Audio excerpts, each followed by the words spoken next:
Hello, good morning. This is Binni here. Can you guys hear me and see my screen? If yes, then please let me know by typing a 1 at the chat box.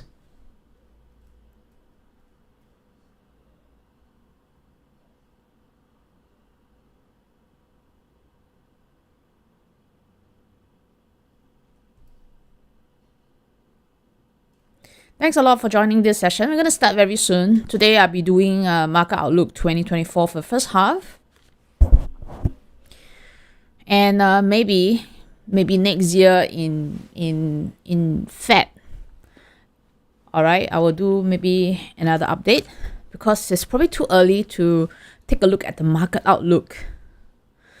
Okay, that's great. I can see you guys are typing 1. And those who had breakfast, please type 2 if you had your breakfast already.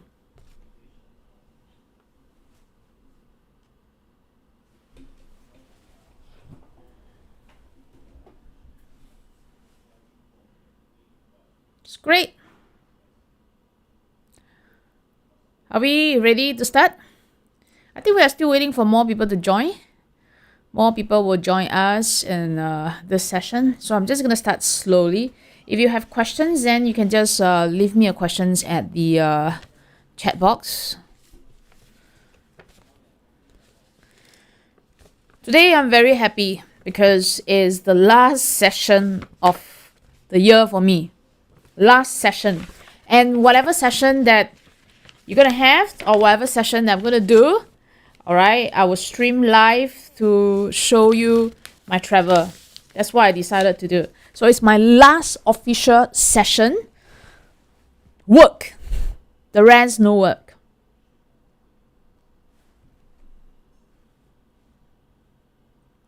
Two means that you are having breakfast. You had breakfast already.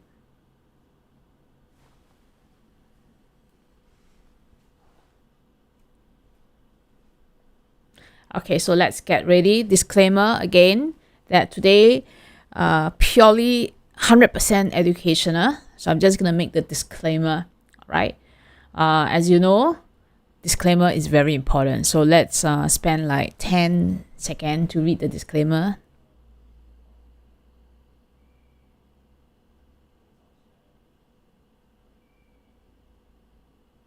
Next year, 2024, of course, have session. But this year, 2023, the last session for me. I'm going on holiday after this. Most of my community will know.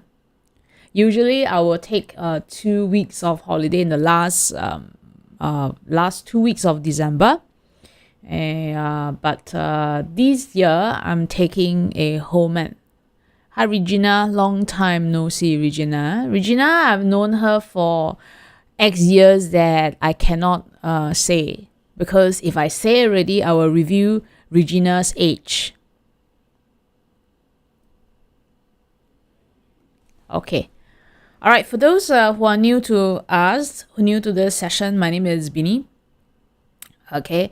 I've been in this market since I was very, very young, since I was studying.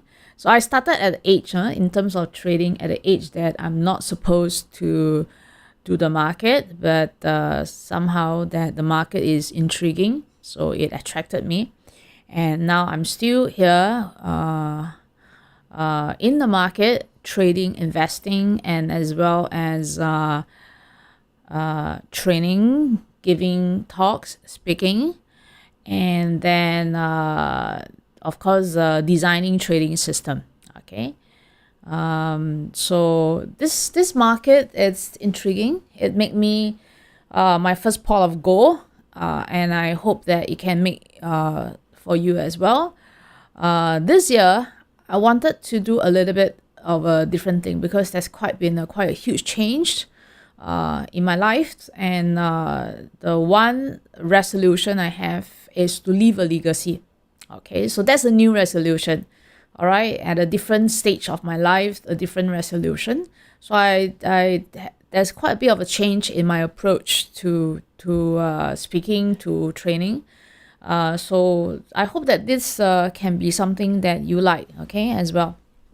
Okay, to leave a legacy. Okay, right. So let's get started. So just wanted to update a little bit on the current development. All right. I will talk about the development again at the last part of my session. So today's session, I think it should be around, depending on the questions, I think it should be around 1.5 hours, but I guess that it could be closer to 2 hours. So we start at 10. We might end the session at 12. But you can re-watch the session anytime. That means using the same YouTube link that you join, you can re-watch that whatever that's being presented, and do share with your friends, all right? Because this is a public session, you can just share with your friends. So first development is, I'm not sure whether you want to develop together with me, but I thought that a very important development, especially for those who have been with me for years. I won't say years, I say decades, is to develop the health and the mind.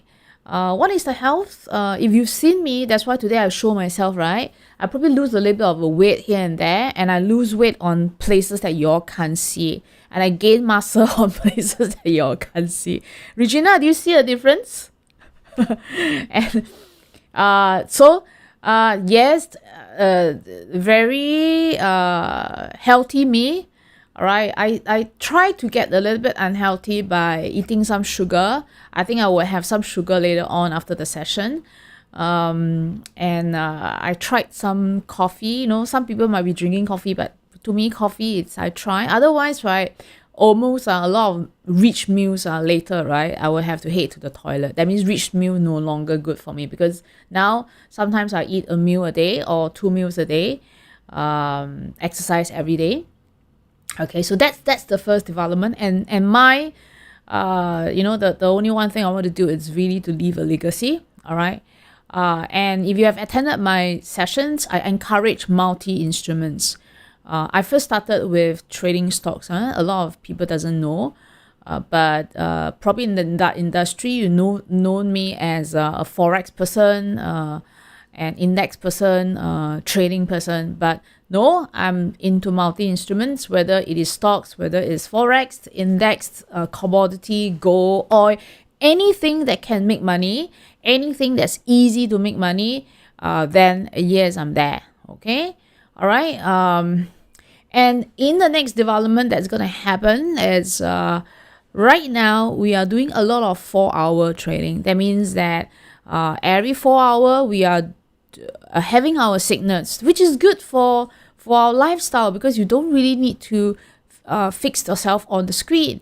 But going forward next year, 2024, all right, I will be also moving into a higher frequency trading. Okay, higher frequency trading means that probably on the lower time frame, you do get a little bit more trades. The reason of making this change is you do realize that our method is really very profitable, and I think that we can really squeeze a lot more juice out from here. So yes, we are moving into different instruments, and then also into a bit of a higher frequency training.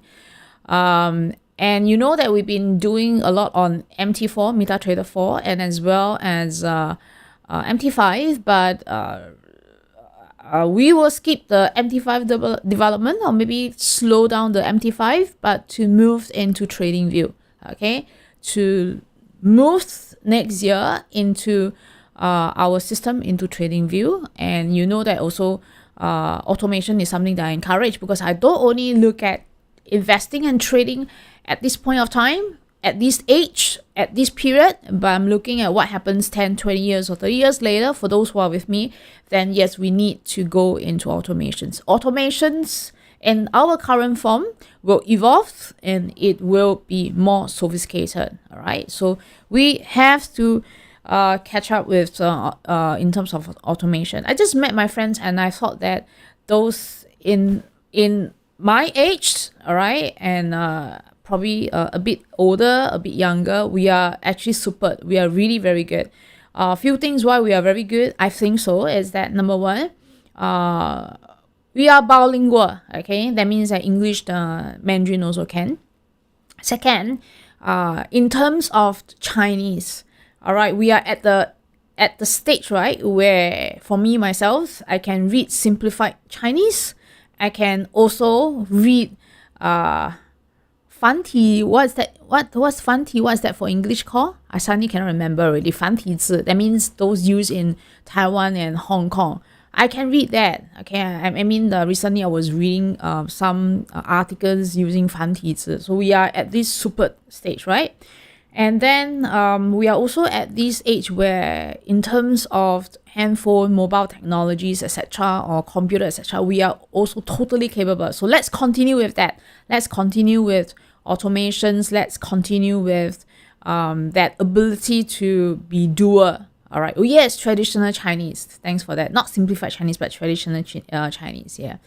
And I think a lot of us are not only bilingual, but trilingual, whatever lingua, okay, because we also know dialect. All right, so that's very, very important. All right, okay, so we are definitely moving into TradingView and automations. All right, so let's come to today's content.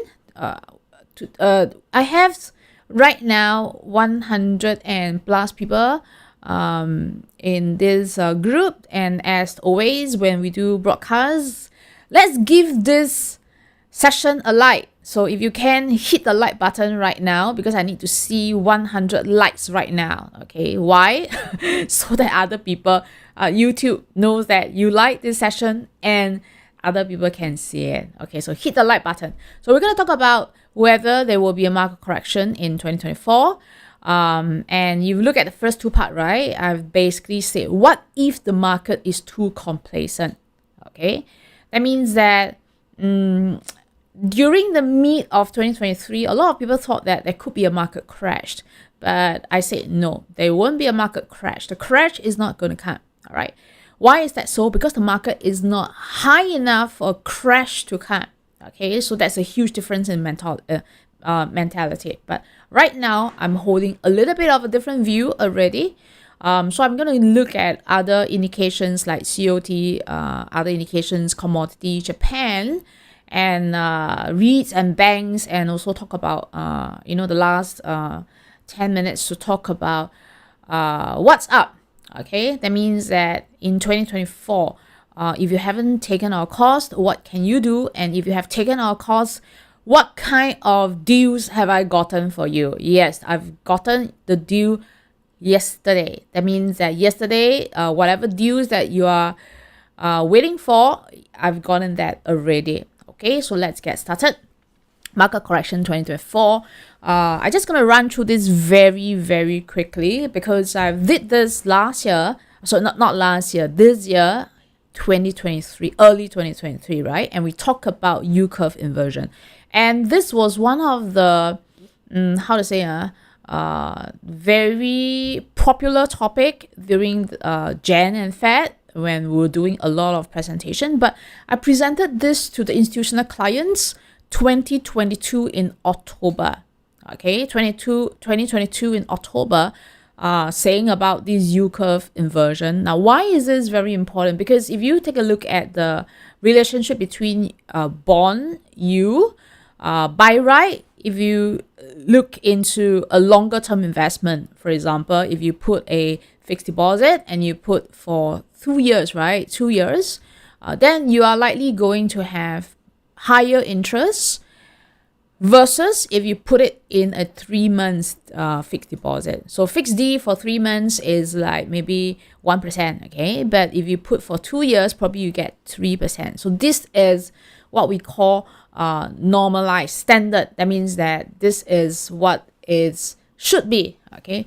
But when we have a look into 2023, early 2023 and late 2022, all right, the bond, the yield sort of inverted. What is inversion means, right? It means that the longer period, that means when you put for longer period, you receive less interest than versus if you put for a shorter period. That means the shorter U, all right, is higher, whereas the longer period U is lower. So this is not correct, okay? And why is that so? Why is that the longer term bond U was higher? That's because that investors were buying into the longer term bonds, all right? That led to the price going up, okay?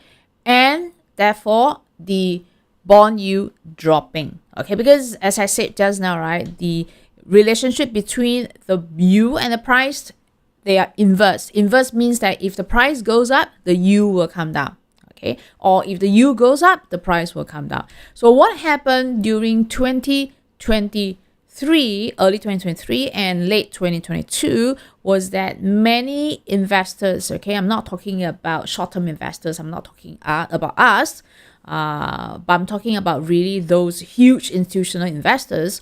They are worried about recessions. They think that in the future, they are not going to get such a high yield anymore. So they bought into a lot of long-term government bonds, okay? That means they bought into probably 10 years or 30 years. Then because they bought, price went up and then the yield came down. So this was the reason why there was a talk, right, that the recession might happen.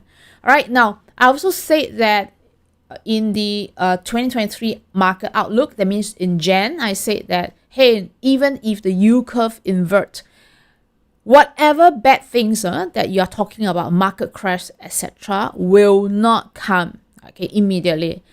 So the tabulated, the known period was about 6 months to 18 months, 18. So if you have a look into that, the yield curve invert last year in October, okay, the yield curve inverted last year in October, right? So this is the 10-year minus 2-year U, okay. Last round I presented 10-year minus a 3 months, okay, but this round I presented 10-year minus 2-year U. So we are talking about the U spread, right? So I took the 10-year U minus away the 2-year. So as long as any bars, right, any lines that's above this green line here, so this is the green line, right? Okay, so that's the green line, then the yield curve is normalized, okay, no inversion. Anything that's below the green line, see, these are the below the green line, it means that the yield curve had inverted, okay. Now every time when it invert, it won't lead to a market crash immediately. It will take about 6 to 12 months. So we saw that last year the yield curve inverted, okay. So this was that yield curve inversion. That means it moved below zero between the 10-year and the 2-year U, okay. So what this means is that the 10-year U gives lesser returns versus a shorter term bond, all right. Now, nothing happened this year. Yes, there was a little bit of market correction, but we don't see it very alarming. And we saw that around May this year, the US market actually moved up. Okay. Now remember, we talk about 6 to 18 months. So if you count from last year, where the yield curve first inverted in October, until now, we are in our 13 month, plus minus 12 to 13 month. All right. So we are in the right period for a crash or for something to happen. Of course, there could be an 18 month. All right. Second, this is the first reason. Now, second would be that I said before, right? If there should be any correction, I don't want to say it could be a crash. If there should be any correction, then it will only happen and it will only be very alarming if price is at a high. That means that if you look at the market mentality, if you look at us, investors who are selling in the market, you are only interested to sell when it is at a high, okay? Because when it's at the low, you are thinking about buying, okay? So at that point of time when we had the yield curve inversion, this was the yield curve inversion, right? And during this whole period of time, you realize that the prices of S&P 500. So this is SPX, S&P 500 at the bottom, the orange line. Price was generally near a low. Okay, so no issue. We didn't have a crash. All right. Now, coming back to what happened in the past few years, I need you to take note of. Yes, in the past few decades, whenever there should be a crash, the U curve does indicate that, and then the Fed cut rates, all right, and then recession happened. But one thing to take note, a lot of problems, that means a lot of things only starts to happen once the U curve, that means the spread, right, between the 10-year and the 2-year, or between the long term and the short term, only happen, all right, when it turns up above zero. That means that it goes from a inversion into a normalized state. All right. So I repeat this statement here, right? If you are looking at history, whether it's recession, whether it's a crash, or whether it's a deep correction, it doesn't happen when the U curve is inverted. It happens only when the U curve, the difference, the spread of the two U curve, right, when it turns above, back into the normalized state, it went above zero. Okay, so key thing should not be on that inversion. The key thing should be to take note when it turns above zero. That means it went into the normalized state. Okay, now so coming back into this chart here again.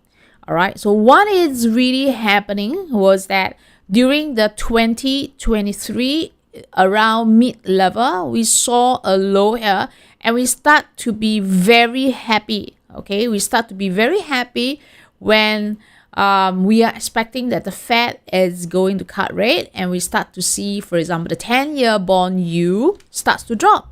Okay, so we were very happy. The market continued to go up.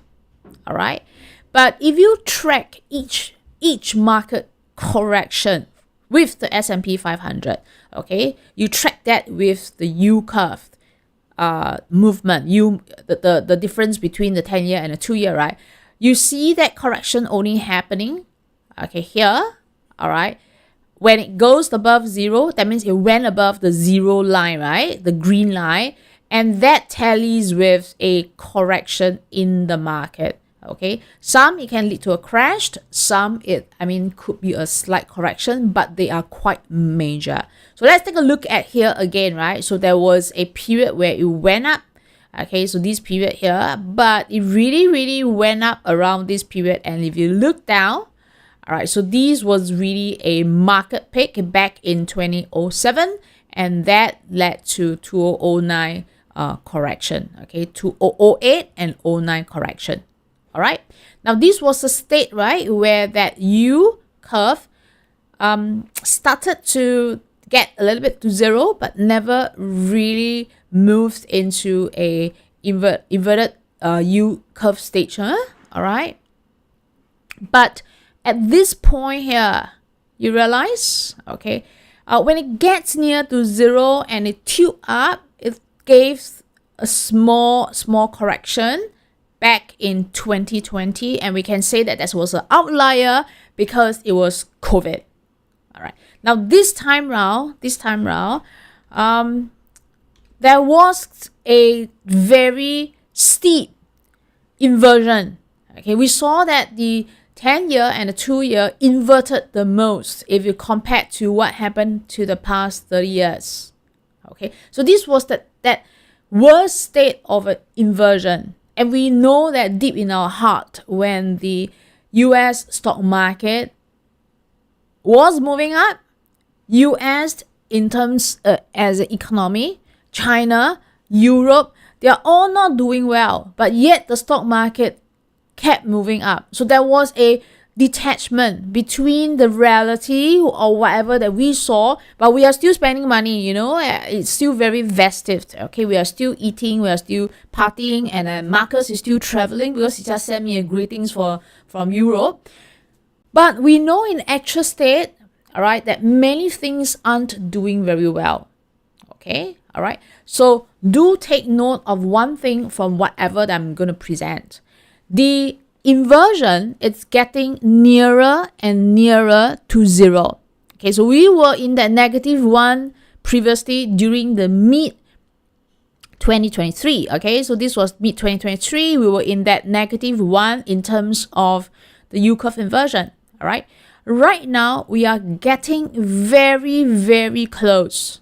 Okay, not into zero, but very close into zero already.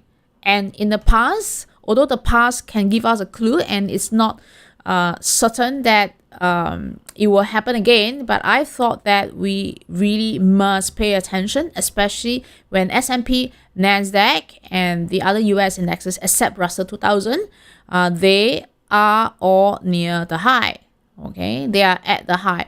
There are talks of saying that this could be a continuation pattern. It can go up, but I want to read it together with the yield curve, and I want to really take note if ever that it gets nearer into zero or even exit zero. Okay, because we saw, except a outlier here, we saw that there was quite a deep correction, and I think that whatever that happens in 2007 when the US really came down because of subprime, they printed lots of money to change the situation. All right, and this time round, if anything should happen, I think we will start off with a deep correction, or it could be a crash, but in no doubt, I think the US and the world will come and save us, can save the market, save themselves, but we have to bear with the pain first. So before we bear with the pain, let's us get ready for that pain. Okay, so I'm just going to pause here because this will end my first part on what I think about the interest rate and the market. Of course, I don't want to talk about the norm. Okay, I don't want to talk about that. Okay, next year we're going to have likely a pause in the interest rate because that is taken for granted. I'm not also going to say that we're going to have a cut rate, but I'm just going to probably suggest that we need to get ready for a bear market. That means that we are probably having a pushed up, a last push. Okay, so if there's nothing that's going to happen this December, then my prediction would be probably there will be a last push, which comes when we're back for holiday, and that's Jan or maybe Feb or March, and then things won't get very well during as we move nearer to the mid of 2024. Okay, now next one is one of the thoughts, right, that I have is that what if the market is too complacent? Okay, because if you had been to my session, a lot of time when I look at the market, when it's near to some key levels, I said that, hey, look, this level is too obvious. It will not happen, right? And indeed, right, the market doesn't want to move to what most people think, right? So a lot of people thought that there could be a drop in the US indexes. No, we saw that the US indexes starting from November even until now kept moving up. Okay, in a very weird manner. It's like every day it just push up a little bit, push up a little bit, and push up a little bit. It's getting a little bit frustrating. Okay, I tend to want to read the US indexes together with the US dollar. So this chart I have here is a chart on dollar index. Okay, so for those with me in Forex, you should know very well what is the dollar index. Dollar index is an index that measures into the strength of the US dollar versus other key currencies, okay, such as, for example, Euro, Japanese yen, etc. Okay, this is a historical chart of the US dollar, okay, dollar index, and what we saw was that there was a high here. Okay, so it was a high point, and finally there was a breakout and price broke, right? during 2022 when US starts to do its rate hike. Okay, so because why is that so? The US did the rate hike somewhere around early here, okay, but when US high, then we know that US dollar gonna go up, and then when US high, why US dollar will go up is because when the interest rate, the rates moves up, institutional went to buy into the US treasuries. So in order to buy the US treasuries, they have to buy a lot of US dollars. So US dollar goes up, they bought into US treasuries in line with the rising rates. Okay. Now we saw also early 2023, all right, that the dollar starts to head down on its way down here, right? Now, why do I say that the market might be a little bit too complacent? Because the fact is that the US dollar had been making new high, okay? New high means that this was a new high to this, okay? And then this one, which was the recent high, was also a higher point to the previous high, although lower, okay, than this particular high that we saw during the late 2022. But in terms of technical movement, the current high that happened around 108 to 107, right? So this was 107 level. Was a new high if you compare to any of this price point here. Okay, now if this is true, then whatever that is happening into the dollar index is just suggesting that this place here is a higher low, okay, in line with the previous low, and it just suggests that the dollar is going to head up very soon. Okay, two supporting reasons. One, the yellow band that I've drawn in here was a previous high, so price came down to this previous high and it gets supported. So these two highs are all very clear support for the dollar index. That means to support that the dollar is likely going to go up. All right, now second is that if you have a look into this equidistance channel that I've drawn in here, and it just says that the trend is up unless that during December or during Jan or any period, price breaks down. That means that I have to assume that right now it's being supported. I cannot assume that it is going to break down because it hasn't shown this yet, right? So I have to assume it's being supported, but my view will change if this level here is going to move down. My view will change, all right? Okay, so in this case here, I think that the dollar index is likely to go up, okay, because it hasn't shown any reason to come down, all right? Now, if this is the case, then we know that there is a correlation between the US dollar index and the stock market, right? We saw that correlation. I've been talking about this correlation already, and this is the reason why I asked all of you not just to only focus on one market, but is to build the skill in intermarket.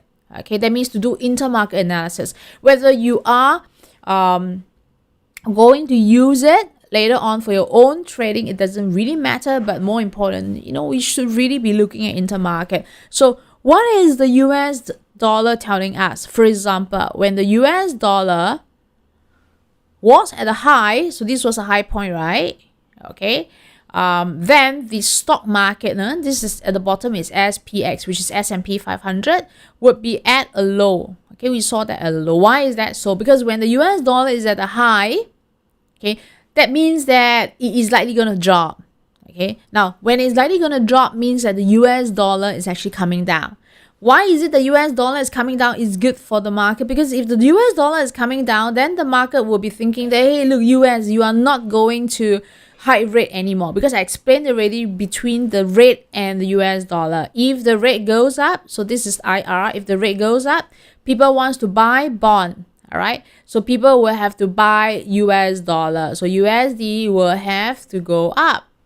Okay, because people will have to buy bonds, right? So when the interest rate up, USD up. But if they think that the interest rate is going to head down, then what will happen to the USD? Then the USD is likely to go down in anticipation that the rate is going to go down. Okay, everything are all anticipation. Okay, because the market moves faster than the actual movement. So if this is the case, if when the US dollar is at a high, then the index is at a low, then the inverse relationship would be true if the US dollar is at a low, okay, at a low point here, then the index is at a high point. All right. So right now, the US dollar, to me, it is at a support. It is at a low. Okay, it is at a low. And if this is the case, the index, it's as we've seen, will be at a high. Okay, now this is my reason why I think that the market might be a little bit too complacent. Okay, let me just explain the reason why. Now, if you have a look, right, at the Fed watch, where they gave the probability of a whether coming FOMC meeting there will be a rate high or rate pause, etc. If you have a look in December rate, okay, the market 96% as of last night reading, or maybe a few days ago reading, 2-3 days, 96 or 99, I forgot the number already, think that there would be no rate hike, there will be a pause. Okay, as long as it's above 90, I read it as 100%. So December for sure, no rate hike. Going into Jan, also almost the same reading. Okay, no rate hike. And going into March, also almost the same reading. But the market is right now pricing in, okay, a possible rate cut of 25 basis point. Okay, 25 basis point, right? In May. Right, so how many percent of the market participants think so? About 40%. So it's split. 40% right now think that there could be a rate cut in May. 40% think that the rate is going to be the same. Okay, resume the same, right? So in this case here, the interpretation of the market is to trade off this view first. That means that we are not gonna wait for May to happen. We are going to trade this view first to say that next May there will be a cut.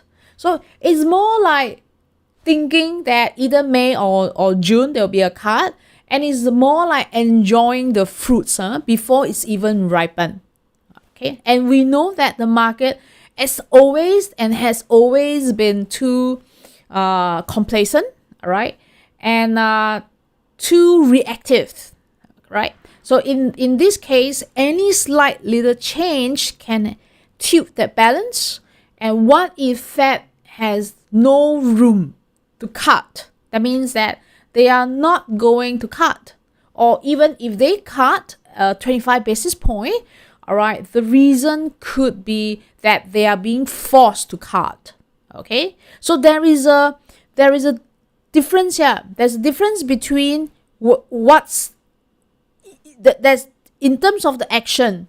If the action is about cutting, the key thing would be on the reason of why I need to cut rate. If the reason would be, oh, inflation is under control, everything is so nice, inflation under control, economy is growing at a very good stage, oh yeah, the market will cheer and continue to go up. Now, the problem lies in that if they are going to cut, and if they are being forced to cut, such as the numbers are not doing well, or that something happened, so then they might be forced to cut, and the reason isn't a very happy one, isn't a very satisfactory one, then that will cause a reaction in the market, and the dollar will still continue to go up, all right? But at the same time, the rate will still be higher, okay, still higher. Maybe a cut is just really a gesture, but this could lead to certain events in the market. Okay, and we are seeing right now the dollar is indeed at a support. Okay, so that's one thing, and we are seeing that the S&P 500 is indeed near to a high. Okay, so this was a high, this was a high, this was a high. All right, and S&P, it's really near to a high with the dollar near to a low. And if you agree with the inverse relationship, I think that nothing could happen, all right, in December. I think that nothing will happen or might happen in Jan. But if you track in the past, okay, in the past 10 years or 20 years, all right, then I think that something might happen as soon as Fed or March. Okay, I repeat this statement here, right? So this is my guess. I think that nothing will happen in December. I'm going to go for my holiday very nicely, peacefully, and that's why this year I'm taking a 1-month holiday. But maybe nothing will happen in Jan. All right, but I think that we should be watching out for something to happen in Fed or March. Okay, let me just take a question here. If the US cut rates or does not increase rate, then the DXY will be expected to go down and the market up. Then what would trigger DXY to go up? Like what I said, because the market will start to talk, and then there will be a change in sentiment. And some people might say, oh yeah, I think we are too complacent. I think that there'll be some alternative voices that's going to come out and look at and say that, okay, maybe US has no capability to cut, because US are being faced with two issues right now. Okay, the first issue would be inflation, and we are seeing this all over the world. The second problem for the US is that they owe a lot of money. Okay, so if you look at their debt issuance, that means when they issue the debts, right, they issue new debts to go and pay old debts. And if you look at the trouble and the mess they are getting into, they issue new debts, but yet because of the higher interest, they need to pay a lot of interest, all right, to service their old debts. Okay, then may I ask how and where the US is going to get money to pay the old debts and the old interest? And the interest from the old debts. Where do they get the money? As a country, you know that they are broke. They are on borrowed money. All right. Then in this case here, they will have to issue new debts, new bonds. Now, we know that China and Japan, they were their largest buyer, but they are also paring down and then slowing down on their purchase, right? So the only way for US to continue to be able to issue and sell their new issuance, the new bonds, is to keep the interest high. Okay, same thing, right? I mean, you are not willing to park your money to the banks if their interest is at 0.1.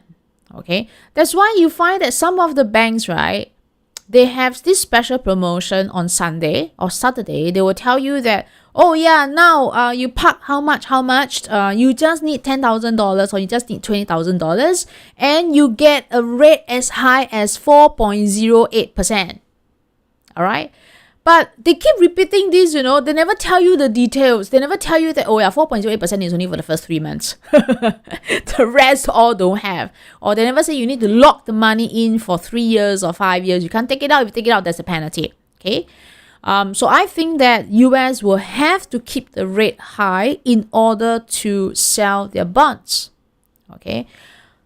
Unless that the US is going into the yield curve control, okay, which right now the market is also talking about it. What is YCC, yield curve control? Yield curve control is being done by BOJ.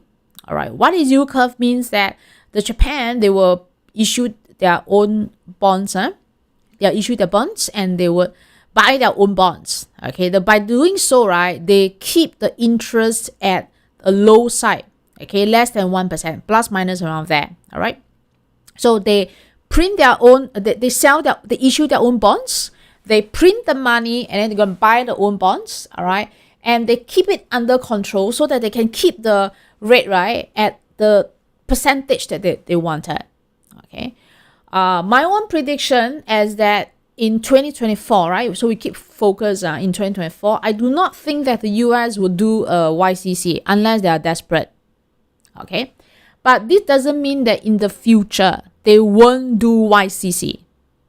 If they do it, then I think that it's normal, because even Japan is doing it already. All right. So if US is to do it, then okay, it's normal, but it will have an initial impact on the market first. Okay. But don't expect the rate to get too low in 2024. All right. The key thing is that don't expect the rate to go up. Okay, that's the key thing. All right. But don't expect the rate to drop too much unless that they are being forced. Okay, because they need to keep the rate high so that they can still sell their bonds to service whatever money they need. Okay, so that would be more on, if you're looking at interest rate next year, my own prediction, at least for the first half of 2024, don't be too complacent that the US is going to cut rate too much, or even it is going to cut. Okay, so once the market gets very complacent right now, they are playing the fact that the US will cut next year in May. And if this disappoints, then what do you think will happen to the stock market then? Okay, you sort of get the reasoning here. Maybe you get the answer here, you get the reasoning here. And this is my reason why, looking at some of the indications, I think that we are heading for I wouldn't say a bear market, we are heading for a correction next year. And it might just happen during the first half of 2024. Okay.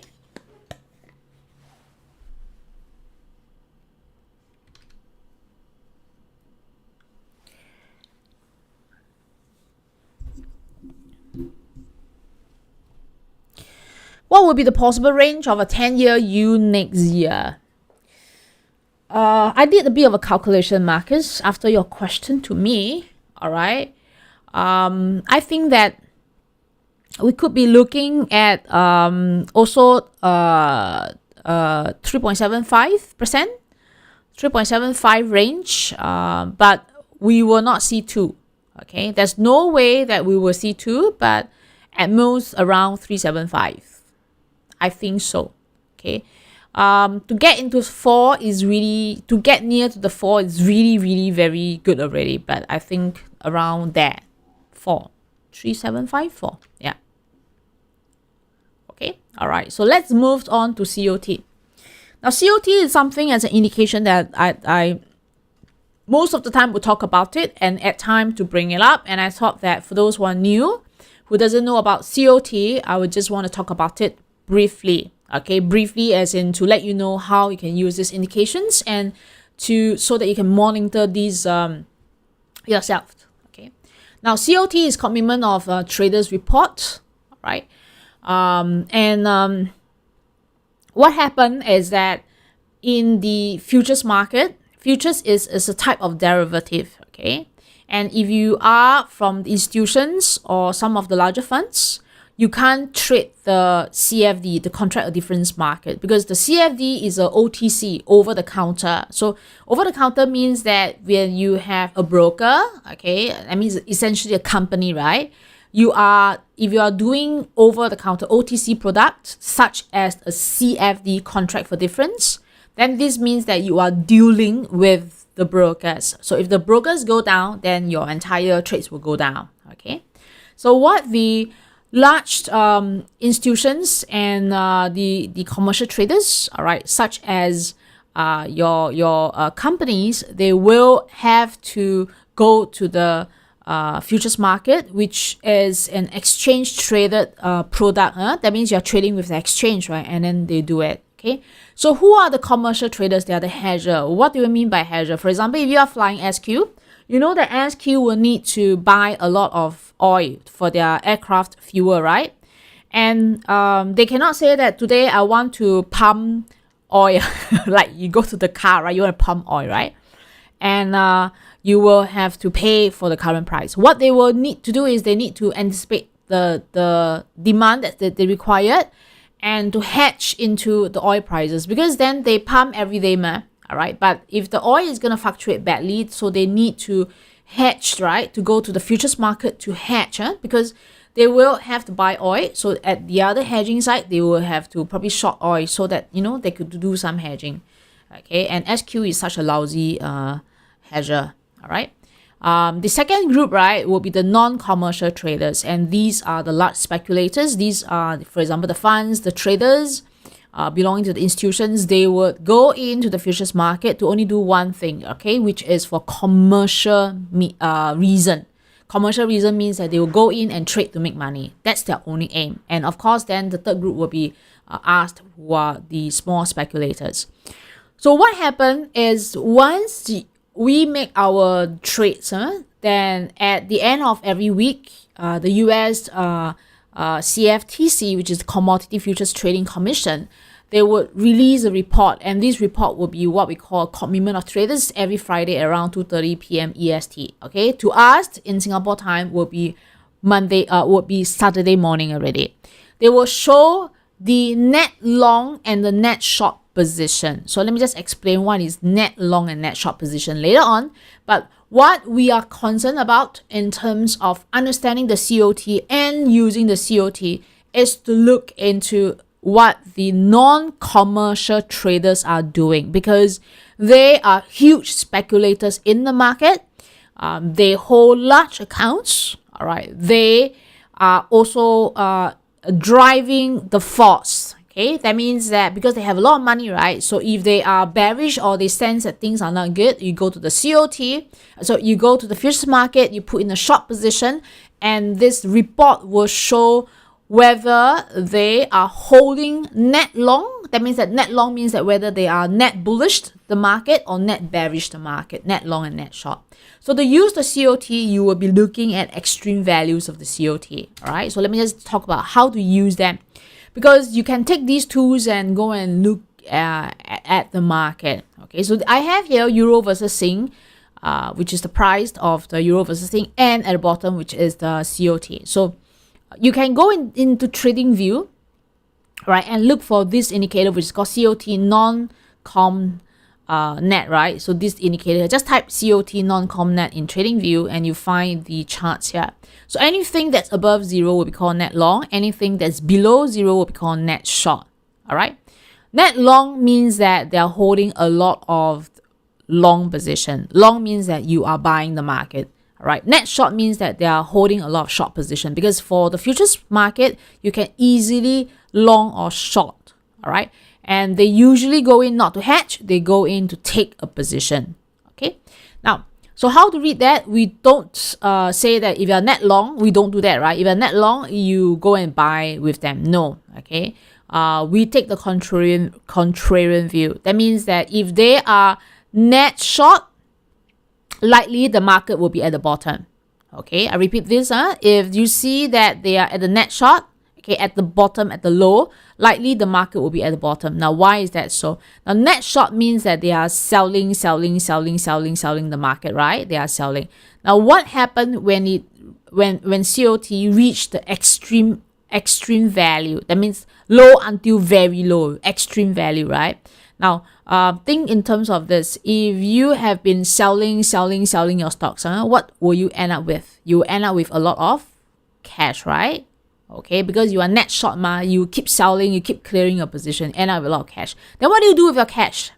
I give you one option. Number one, you take the cash and then eat and spend it.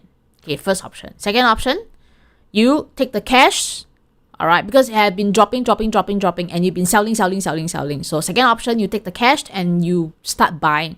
Third, because you have a lot of cash already, you take the cash and you give it to Binni. So option 1, 2, or 3, choose.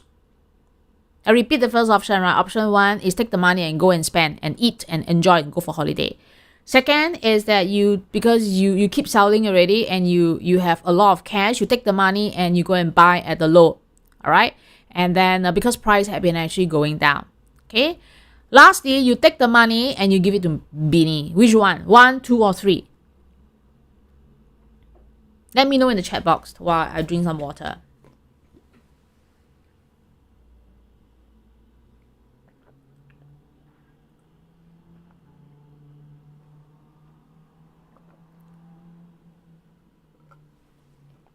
I need to see 3, no? I have to see 3. If I don't see 3, I will not continue.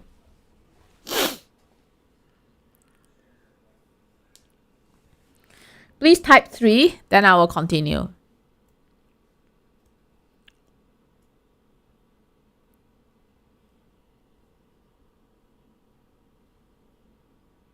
If I see 2, right, I cannot. I need to see 3. I see so many 2 already, not continuing.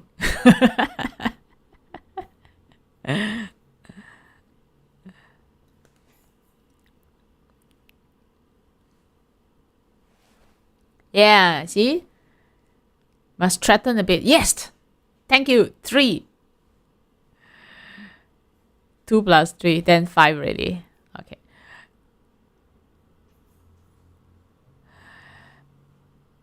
Yeah, so that's the reason why when you have the extreme net short, then the market is pointing to a market low. Okay. Same likewise, right? When you have an extreme net high, right? You are pointing to extreme net long, you are pointing to a market high. Okay. Why is that so? Because when you keep buying, you see, from the short to the net long, right? You kept buying. One fine day, you have no money. Because your money, let me just ask you one question. Option 1, okay? Your money, is it limited, which is 1, or your money is unlimited, which is 2? Your money, is it 1 or 2? 1 is limited and 2 is unlimited. Which one? 1 is limited or 2 is unlimited? Please type 2, okay?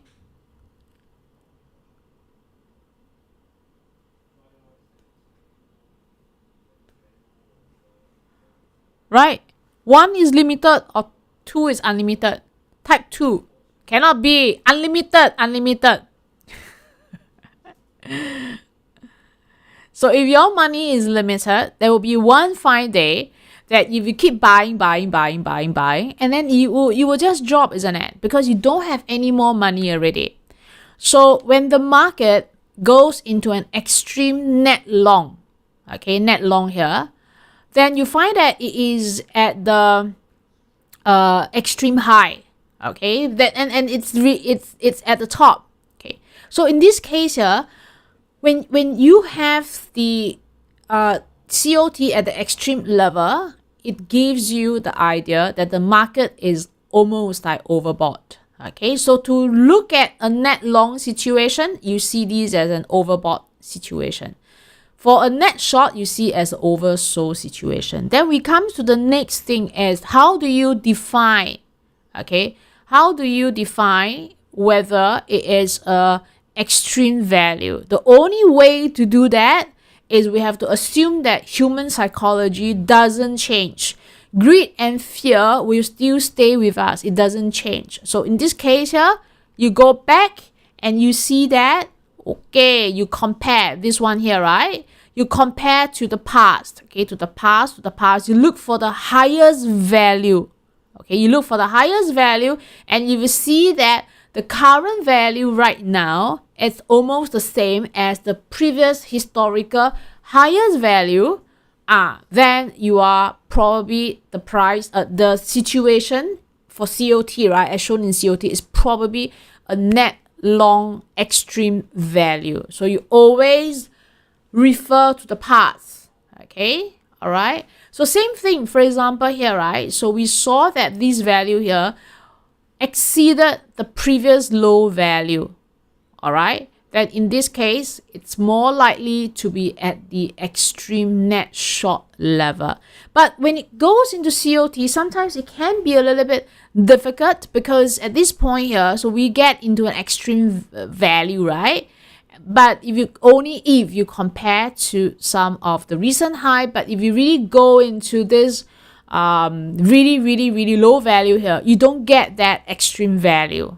Okay, so in terms of COT, it can be a little bit subjective, but it's still useful in my opinion, because later on we're going to see what is happening to the market right now. But it's good to really, at times, look at the COT. You don't need to look at it every day, every week. You don't need to do that. You can look at it like every month. Okay, so it can be like a year, you look at it like 12 times or maybe 15 times if you want to have a closer look. But really, it gives a very nice and advanced early warning. Okay, because at the end of the day, right, when you use COT, you still need to refer back to the price action, to the chart of that instrument yourself. But it does gives you a little bit more of an advanced warning. Okay, so I have here, for example, the COT, right, of S&P 500, because S&P 500 also have the COT. If you can just use the COT and then look at the net short and around there, you see a market low or it corrected for a while, right? And that would becomes a place for you to roughly say that I want to actually use this chance to invest. Okay, so it does the work quite well. All right, average around there. So what I'm trying to say is this: a market crash isn't bad. Okay, a market crash is bad if you have a lot of position and you didn't get out. All right.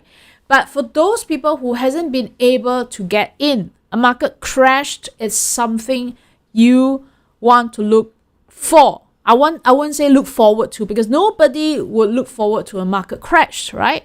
But if you do have a market crash, don't waste the opportunity, because I say this over and over again, that my husband's very rich aunt, she is a doctor.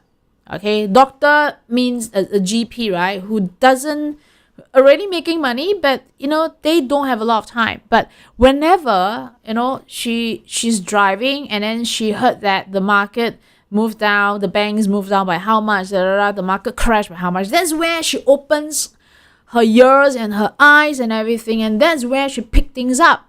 Okay, so they do it differently. They look at the crash and as an opportunity. So for example, in the Chinese Mandarin, they say 危机 means it's your opportunity, your 机会, right? Then we should be really trying to not to pick bottom, but maybe at the crash, like maybe a down like 20%, a down like 30%, or even down like 50%, right? Then it's an opportunity for us to look at it and pick something cheap. And this is for so many years I've been telling all of you. I do not know how to buy when it's at the high, but I know how to buy when it's at the low. Okay, so later we're going to talk about this again, coming back to revisit this. Okay, so each of the time that when we have a net long, we do see that the market will correct a little bit. So coming back right now, okay, into what is happening at this moment. Okay, and also again, right, to say that when there is a correction, the signs are there. It's just a matter of whether we want to believe it or not. So last year, I was talking about, not last year, 2021 in my market outlook. I said the COT was at the high. So this was the COT here, right? And price is moving higher. So technically, of course, we can see a head and shoulder. But sometimes even a head and shoulder, you can also see a shoulder head, or you see everything and you don't want to believe it. All right. But the COT went into a net long position as you compare to this stage here. So this is something that you can't deny. Okay. When you couple that with an head and shoulder pattern here, I think that pretty much we were quite okay to know that there is going to be a correction. All right.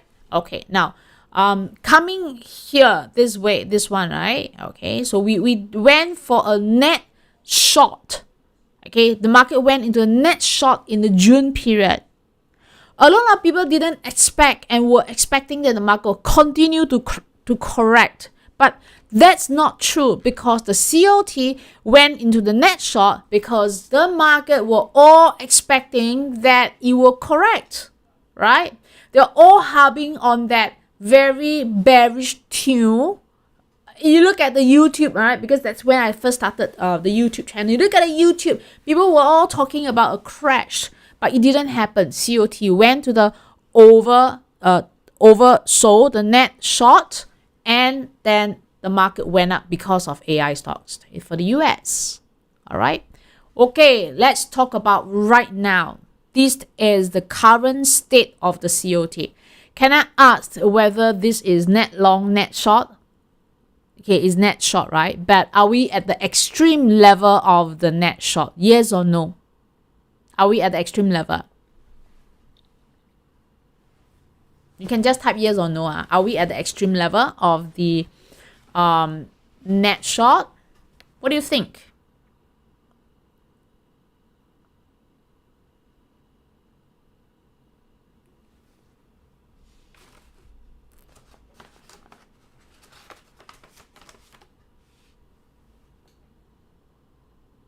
Let me just clean it up a little bit so they can see clearly. So I'm looking at this value here. Are we at the extreme net short? Yeah, we are not, right? Yeah, we are not. We are not. We are not. We are not. Okay. But the problem is we are not at the highest point yet. That means that when it's at the highest point, right, there will be the extreme net long. Okay, so we probably have to wait for price to go, for COT to go up. All right, to go up. If you look at the high point here, that means any of the high here, right? Of course, we are looking at the green line. But I just want to say one thing, right? I just want to say one thing, okay? Sometimes the COT can go to the sub-levels. This one, this one, this one. Okay? All right? So that will get into a net long position. So take note of two levels here. One is the green level here. Of course, this is the extreme value. It's the best value you can have, right? But sometimes it can go up into the sub-level. At least now we are not too worried. I'm not too worried because it's in the net short position. All right. So the market hasn't really turned that bullish yet. The market is probably a little bit still careful. We want the price to keep on going up until it hit that exuberant type of a level. Okay. And when it hit that extreme level and you hear the news, okay, talking about, wow, it's the bull market, we are breaking out of this cup and handle, it's the bull market, it's the best bull market, blah, blah, blah. When you hear this kind of things, you look at your COT, okay. This COT won't lie because it's the actual trade by all these large speculators, okay. The news, right, can be just a story. Okay, whatever it is, you look at the COT, you see this here at the net long position. That means at the net long position that I've drawn in here and the net long position here, right? Then you have to be very careful. Okay, so going into what I've presented using the U curves, using the dollar index, and using the COT, you tend to have a picture that if there should be a correction, it won't be coming that soon, at least not during my holiday in December, not Jan, maybe Fed a little bit, but I'm looking at towards the end of maybe June, around there, or maybe May, around there, where the market might get too complacent. Okay? All right. So let me just answer one question. Is it true that the commercial hedgers COD position is an earlier signal? No. They are there for business needs. So, for example, SQ, SIA doesn't care what the market is doing, what's the prices. They will need to hedge because they need to use the fuel. Okay, right? So they don't care. So it's the speculators that is a more advanced signal. Okay, and to use that, we have to use a contrarian view. We have to use the extreme levels to use it. All right. So the whole idea is contrarian view. When they are too net long, likely the market is peaking. When they are too net short, too extreme, all right, shorting, likely they don't have enough money to they have a lot of cash already, so they are likely to actually buy up, right? Okay, okay, here we go. I've done with this section already. Any question under the COT?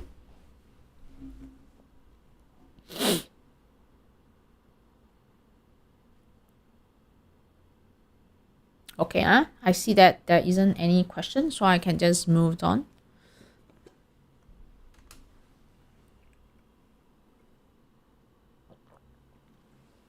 Okay, if you are with me and you know that a lot of times I look at different indications, not only on, for example, in the instrument itself, but also on to other indications to support my views, okay? Because I don't believe in newspapers or whatever that's reported. I believed in data, to see the data, and I need data that comes from the actual market. Because if you know me, very often is the newspaper, sometimes we just give opinion according to what the market wants to hear. All right, okay. So the other indication is the VIX of VIX, which is to take the VIX, right, divide by the VIX. Okay, so the formula is in my YouTube video, in one of the YouTube video, but anyway, I just give you the formula. You just have to take in trading view, right, to get this indication is to do VVIX, key in VVIX, press enter. So once you get that value, right, then you backslash divide, right, by VIX, so you get this indication here. Okay, so what is VIX of VIX? So VIX, right, as you know, measures into the fear of the market. So VIX is based on the S&P 500 options. Okay, so personally, I don't like VIX because it's just the fear can continue to be very fearful, and we can continue to be not very fearful. Okay, so it doesn't give very good indications. It's very, very subjective. So what I like to do is to measure into the fear of the fear. That means to look at the VIX of the VIX. Okay, so what is VIX of the VIX, right? Means that I want to know how much fear, what is the level of the fear? Is the level of the fear at the extreme level, or the level of fear is at the moderate level? So I'm measuring into the fear of that fear. You understand what I'm trying to say? The base basically doesn't really matter, but just look at numbers will do, okay? So in this case, when the VIX of VIX is at the high, okay, I will define what is high later on, right? You just have to understand how it's being used, okay? So the high, when the VIX is at the high, VIX of VIX is at the high, the market index, this is S&P, okay? Always I compare to S&P 500, it's at the high, okay? So when the VIX of VIX is at the high, the index is at the high, all right? When the VIX of VIX is at the high, the index is at the high, okay? When the VIX of VIX is at the high, the index is at the high. So we can see this historically, okay? The relationship is proven. So when the VIX of VIX is at the low, you see that? The market is at the low, okay? At the low, the market is at the low. Nice, right? Something to give you the fear of the fear. You see? At the low, the market is at the low, right? Okay. Now, so since we know this relationship, we answer the next question. What is high and what is low? And unfortunately, as I said, right, we can't measure fear. Fear is something, that's so funny, right? I mean, whenever I look at movies, or we go to some places which is scary, you must go with someone, isn't it? You cannot go by yourself. You must go with your friend, right? But do you know that while you are afraid, your friend might be more afraid, So your friend is relying on you, who is afraid, and you are relying on your friend, who is also afraid. So both fearing, but both getting, I mean, the energy of fear is just like passing one another here and there. Both fearing and yet at the same time, both must go together. Okay, so this is fear, right? So fear is contagious, and then fear will have to look back, refer to the previous fear. Okay, all right? So same thing, you fear also, you look at your friend also fearful, but everybody look at one another. So how do you know that whether it is at a high or low, right? Then you refer to the past law. If in the past, this is what the market define as high or define as fear, then this is fear. This is fear. This is fear. And in this case here, 7.x, around 7.1, 7.6, right? It will be around that high level. Okay, at the high level, right? Okay, so at the high level at 7.1, 7.5, 7.6, plus minus around there. I cannot tell you a fixed value because fear doesn't have a value, right? Yeah, I also got scared by my husband. Usually, most of the time, I'm not scared. When I look at it, so funny. Then he scared me. I was like, oh my gosh. So I don't want to watch the movie with him. I mean, I don't want to watch all those scary movies because I got scared by him. Yeah. In this case, we are taking at a value. So around 7, high 7, sub 7, around there. Okay. Of course, as I said, right, there are occasions that fear went much higher. Like, for example, to the 9, to the 10. Okay, so this one cannot measure one. I got around that. So at the end of the day, we still have to refer back to the prices. Okay, we still have to go back to the price section. We still have to see what happens, but it becomes a reference. Okay, same thing, low value, fear has no low value. The low value can only be referenced from in the past. So the low value could be around 3. 3 plus minus. So we'll be looking at VIX of VIX around 3 as the low value plus minus and around 7 as the high value. I would say that this is a good reference, but there are times that you can go to 10 because fear has no numbers. All right. Okay, so what are we looking at right now? Okay, same thing. We saw that the VIX of VIX is actually moving off the 5 level. So from 5, let me just get that. Okay, from 5, it's moving up, and right now, as of yesterday, is doing a 6.72. Okay, now it's 6.72 at the high. I can only say that it is not 7, but it is not low. Okay, it is not low. I can only say that's right. And then it is quite near to the 7. But is it at the 7? Not yet. But does it mean that when you hit the 7 immediately or 7.5 immediately, it will come down? No, it's just an indication that we are almost there already. You see that? We are almost there. We are almost there. It doesn't mean immediately that the market will move. But the DXY, my understanding of the market, plus COT, plus VIX of VIX is just pointing to only one thing. December is a good time to go for holiday. All right? Okay, that's why I say this December is a 4 weeks of holiday for me. Not 2 weeks, but 4 weeks. We are on the way up, and I don't think that anything will happen in December because we are not there yet. But are we near? Yes, we are near there. Will the market correct immediately? I don't think so. But if we are there, do watch out for what happens at all of this high. Okay, so it's gelling with the entire picture if you look at what I'm looking here, what I'm seeing here. Okay, so that's VIX of VIX, and hopefully you like this indication.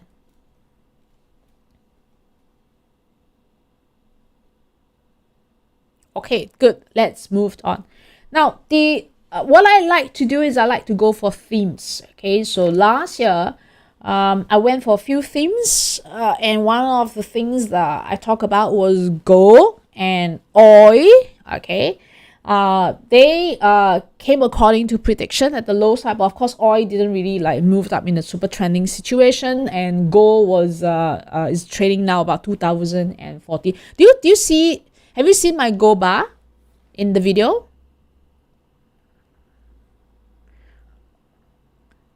If you are buying gold, right? Okay, you buy the gold bar, all right. Don't buy from the jewelry shop.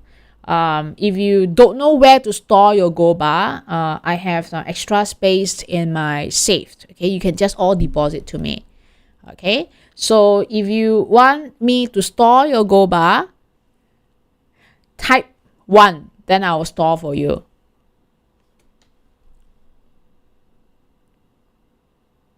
Don't need, you don't need to tap 1, you just press like can already. Just keep pressing like. No lah, I don't have 2. That time I got my the gold from my gold bar for my safe. I nearly sprained my back. Nearly sprained my back, so I was turning and twisting. Okay, let's move on to commodities.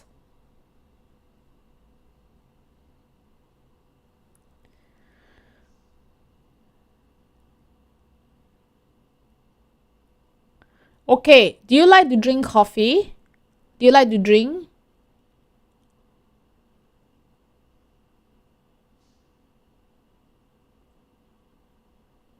I'm just cracking a joke for when I sprain my back.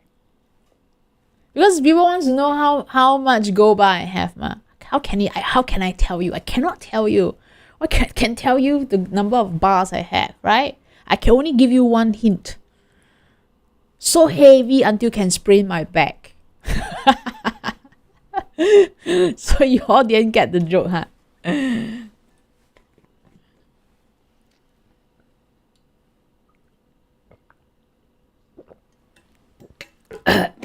December already. My last session for this year. I'm so happy. That's why I cracked some joke here and there.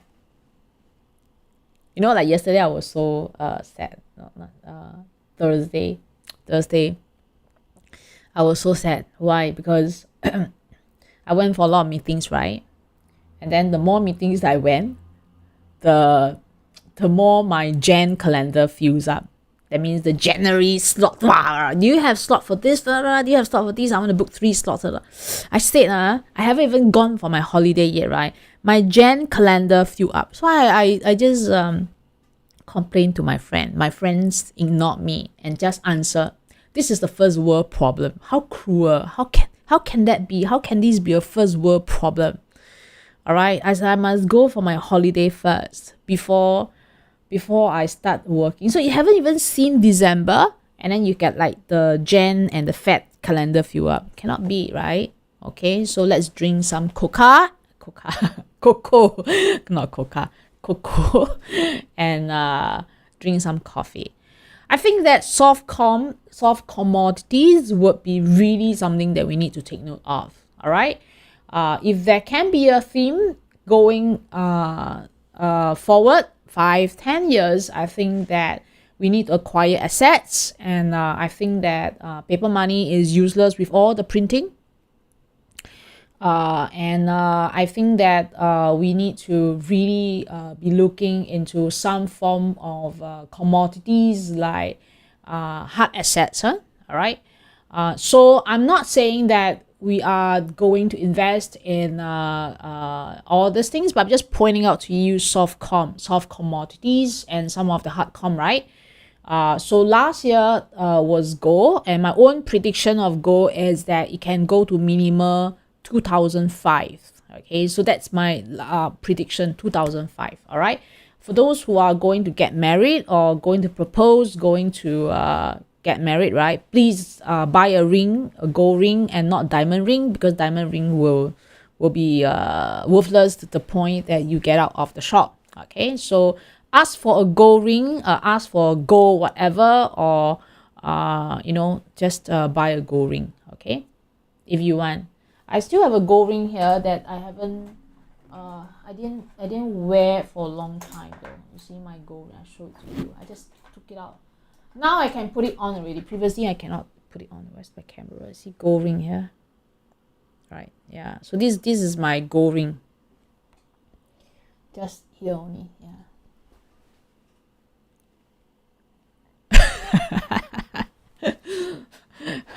I don't know whether I have this kind of product or not. Okay, so just some charts here. So these are charts that break new high. All right, so in my sessions, whenever I see that they have retraced, because I told you guys, right, I do not know how to buy high, but when they have retraced, then I'll let you know. I'll update you guys when they retrace. Okay, so for example, cocoa, all right, is broke a new high, and this is right now making new high, right? Okay, so this is one. The other one is sugar. Okay, sugar.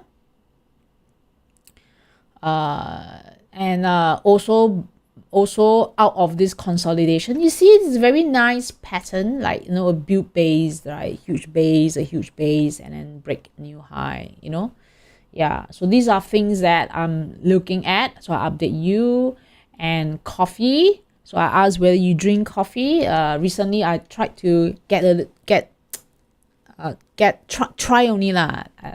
Usually when you drink one cup, I take one sip. I'm the beginners of coffee. I drank coffee in the past, but I stopped that already. But I thought that I should just start, because if I lose it totally, right, then my friend say, yeah, you smell coffee can already. You don't need to even sip. Super save money.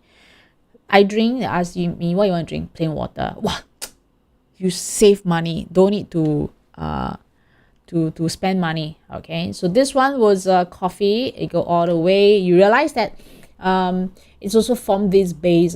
Okay, it's doing this basing pattern here, and then near to the low of the range. Oops, what am I doing? Sorry, just give me a while. Every time I press wrong button. Okay, so near to the low of this range here. Okay, so that's your familiar equidistance channel. I will update you guys already. Okay, how to trade this comp? What I recommend is, because there are brokers that have this, so I'm going to introduce the brokers next year, 2024. But you can do the ETF, you can do the stocks, etc. Okay, so please go and find that out. I'm just bringing out that I think as a theme, soft comp would be something that you want to look at. All right, and related to not entertainment, related to your personal expenses, such as drinking coffee lah, eating sugar lah, along this area. Okay, all right. And lastly, I want to bring out uranium. Okay, uranium clean energy. I think that you should know already that few years ago we are talking about sustainability, and the all the worlds are building into wind energy, while water energy, whatever, right? Okay, but they know that they are not realistic, right? The green energy will still take some time. Okay, but if you take a look at the efficiency of uranium, and especially with the new tech coming in terms of the building up the plants, etc., I think that uranium is something that fits the green energy theme, and the market, or the user, that means really the world, is starting to realize now. Okay, including Singapore is also exploring to build a plant, and if ever explode, we all be gone already. All right, but in terms of the new technology of uranium, all right, it is not the old tech already. So China is building a lot of very efficient uranium plants. Okay, and I think that Singapore will eventually do it. All right, that's why in the past, for a while, the uranium prices has actually been going up. Okay, so if you see the entire 10-year price movement, uranium had been basing and basing, and then forming this like a huge based pattern here. Okay, recently, take a look at this gray line here. So this is a weekly chart. Take a look at this gray line here, right? It broke out and it hit through this level, which is around, if I'm not wrong, 24, 25 level. All right. And recently it just break out of this level here, which is about 28. Okay. So I do not know when it's going to break out or it will continue to base. And as I said, right, I do not know how to buy high. It's uranium is already part of my portfolio. So I'm waiting and hopefully can go up. Okay. But again, we try to wait for that retracement. Okay. Retracement to go lower, and that's probably in the 25, 26 region. URA is ETF. Okay, so it's an ETF, and am I thinking that you have to really be catching the theme of the uranium? Well, the reason being that if this fail, that means that if my gas fail, all right, we might be trapped in uranium. But if it's ever correct, then we saw during the uranium boom, right? It's just moved up like 300+%. Okay, so this is something I want to caution all of you. So buy low if you are looking. Okay, so let me just see. Iron ore I never see. No inside information, difficult to trade. Okay, what about investing in commodity producing trading companies recommended? I've not actually. Okay, I didn't really like into all these companies that produces it, right? I like to go into the commodities directly. Okay, the reason being that if you take a look at gold, right, gold went up, but the GDX, which is the miner, actually didn't move up. Okay, so the usual linkage is that they think that related companies might benefit, but I like to go into the instruments directly. This is just a personal preference. But as I said, right, if you look at GoldDX, which is the miner, the movement compared to gold is really little. Okay, right? Okay, I have to move a little bit at a faster speed already because now it's 11:30. 12 o'clock, you need to eat already, right? Okay. Japan. One of the reasons of looking at Japan is because of the cheap yen. Who is going to Japan? December, or who just came back from Japan? Because I want to make sure that you understand the languages I'm talking about. If you're going to Japan, then you have to change your SGD to yen, right? So if you look at let's say 2 years ago, the Sing versus yen rate is about 85 one Sing to yen. Okay, now if you had been to Japan and you just changed money, then the Sing versus yen right now is trading about 110 plus minus around that. Now what this means is that Sing is stronger, but in other words, it also means that the yen JPY is weaker. Okay, now when a currency is weaker, right, it does benefit the stock market. Why is that so? Because you know that you hold the money, right? There's no value in holding the money because your money keeps diminishing. You keep on going lower and lower. All right. When this happens, then what do? You park your money into an asset. So you use it to buy a house. Okay, you use it to buy the stocks. So usually when you have a declining, like in Japan case, right, a declining yen, it makes sense to buy into the stock market. Okay, and at the same time, it's also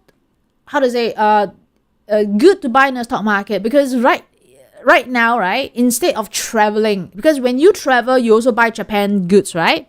But when you are looking at the currency on the broader term, you also want to look at the stock market. Why is that so? Because then you take your strong dollar to buy a weak currency and weak currency to buy assets. Okay, so it makes sense, right? But if you bought your yen, right, at 110, okay, if ever it goes back into 85, okay, then then and you make money from the stock market, right? But you only needs 85 yen to change back to Sing. Okay, so there's a lot of reason that it makes sense to look into the Japan market. All right, and of course Warren Buffett knew about this, so he started, all right, to buy into a lot of Japanese stocks, all right, and Japanese asset. Okay, so back into the chart, there was a 27 months of consolidation, and there was also like a 30-something months of consolidation at the yellow box. And recently, price broke out, which I introduced and talk a lot, right, during my sessions to trade into the Nikkei 225. Okay, so first, I think that we probably shorted and then shorted. Then when it comes back down, we were looking at the long side, and I did quite a lot of videos on this. My own prediction of, let me see. Oh yes, here we go. My own prediction of the Nikkei 225 is that it will at least minimum, I hope so, to reach this level here. So this is the level that I'm looking at for Nikkei 225. Okay. On what conditions? And as always, right, I only know how to buy at the low. So this is the low side. On the basis that it stays above 32,800. Right now, it is near to 32,800. It went up a little bit, and then it's actually on its way down around here. It hasn't gone down to 32,800 yet, but it's near. Okay, that means that on the basis that price must be above 32,800. Okay, must be. All right. If it doesn't, there is a retracement to come down. Okay, so these would be something that you are looking at to long again, to be bullish, right? And I'm looking at this level here. Okay, well, yes, Japan is not doing well as the economy, but I said before already, whatever that's happening at the economy is different from the stock market. They are different. All right. Okay, but it's hard to find markets that broke out, retraced very nicely. So yes, Japan is something that I'm looking at. Okay, all right. So let's move on to SG REITs. I know that REITs is something that you are interested. Okay, I'm interested as well, and it's December already, so we need to take a look at the REITs. Now, the reason why we are looking at REITs is because REITs is very sensitive to interest rate.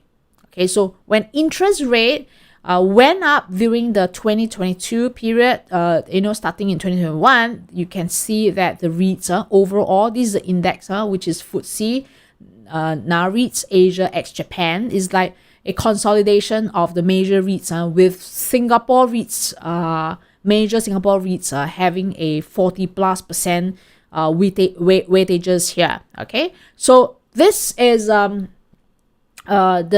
index, and at the low side on the month close. Okay, month close means that the end of November.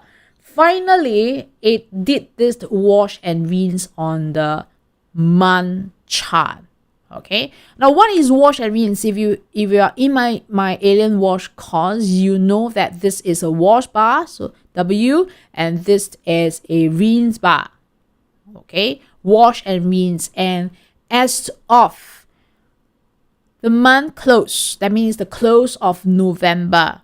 All right, the monthly wash and rinse had happened on this index here, which is a very good indication of the average, the REITs in Asia, at least, ex-Japan. Okay, all right, so this is a bullish signal. So this is something that's bullish, right? But unfortunately, it doesn't mean that based on the month close, based on the index, right, we cannot pick nice prices. Okay, so overall, if you ask me next year, yes, I'm bullish on the REITs. I think that with the interest rate coming a little bit lower, not that low, but coming a little bit lower, we can continue to look at the REITs to get your recurring income. Okay, but in terms of selection, we should be very careful. We must be very careful in terms of a selection. And if you want to time a little bit, I think that if there could be a market correction, okay, then the REITs will equally correct as well. All right. It doesn't mean that market correction will not affect the REITs. It will also. All right. But that doesn't mean that I'm not picking up the REITs now. Okay, I am picking up the REITs because I see the REITs as trying to get a better price, but we are also getting that quarterly dividends. So timing the REITs is not that important. Okay, but there are some key points, right, that I want to bring up is that people ask me, then what kind of REITs are you going to choose? Okay, so let me just give you my guideline. Choose those REITs that have a positive DPU this year. Okay, that means that choose those REITs, even though it's a tough year for us, 2023, where the interest rate has been rising, choose those that still manage to squeeze out a positive DPU. And of course, I've been talking about Mapletree Logistic Trust for a while already. So yes, Mapletree Logistic Trust would be one of them that have a positive DPU this year on year, with the most recent reporting. And Parkway Live REITs also a positive DPU, all coming to a key technical level. That means that not only that I am looking at the technical level, I'm also looking at the fundamental. So this Mapletree Logistic Trust has about 5.8% yield, plus minus around there. Whereas Parkway Life is a hospital-related home care REITs, and it has about 4% yield. 4% is not a lot, as compared to the others. But if you look at Parkway Life REITs, have the ability to upscale its renter. And the next time that is going to adjust based on the agreement of the master lease, it's around 2026. I see these as attractive. Not many,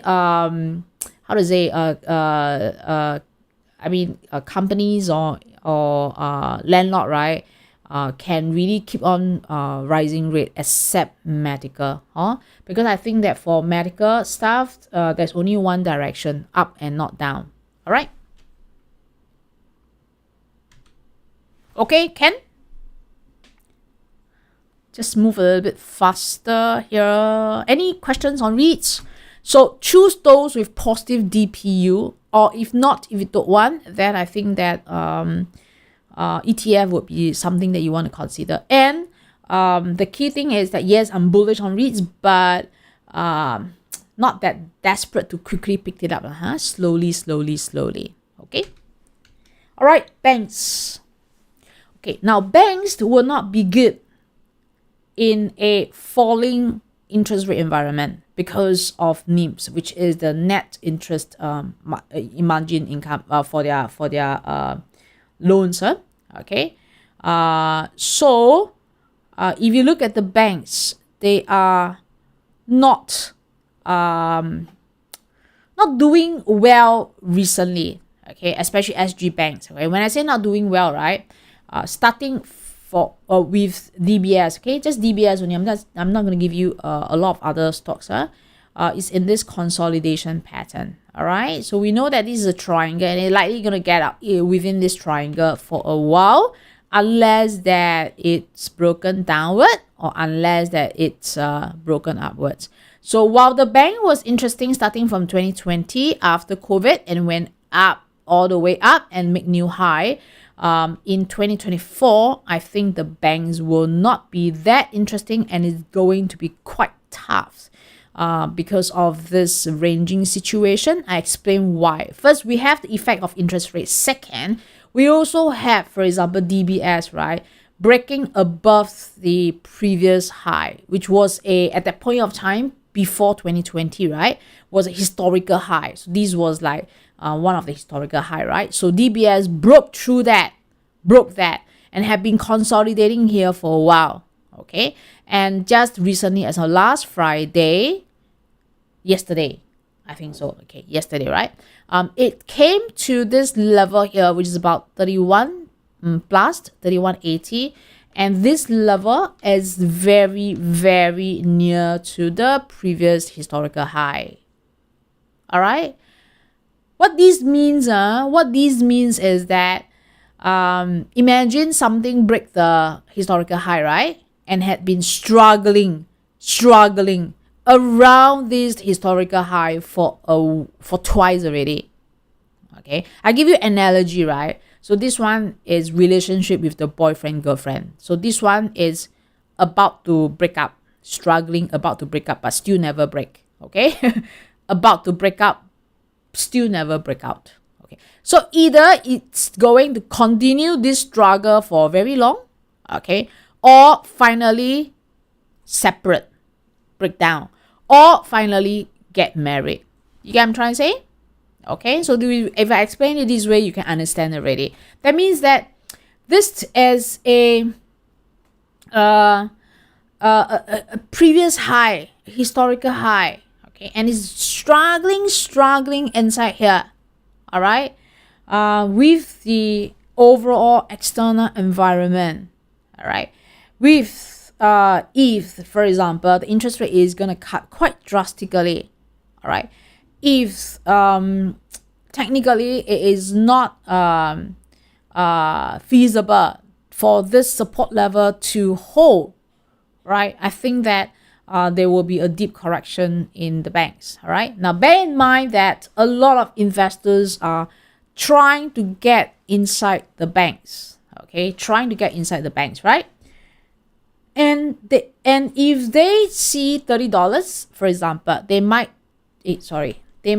get in here, okay, but you know that technically it also means that at $30, around here, $29-30, right, it will be below the historical high already, previous historical high. All right, so this is not very good news. Many people will be disappointed that these will result in probably a little bit more correction.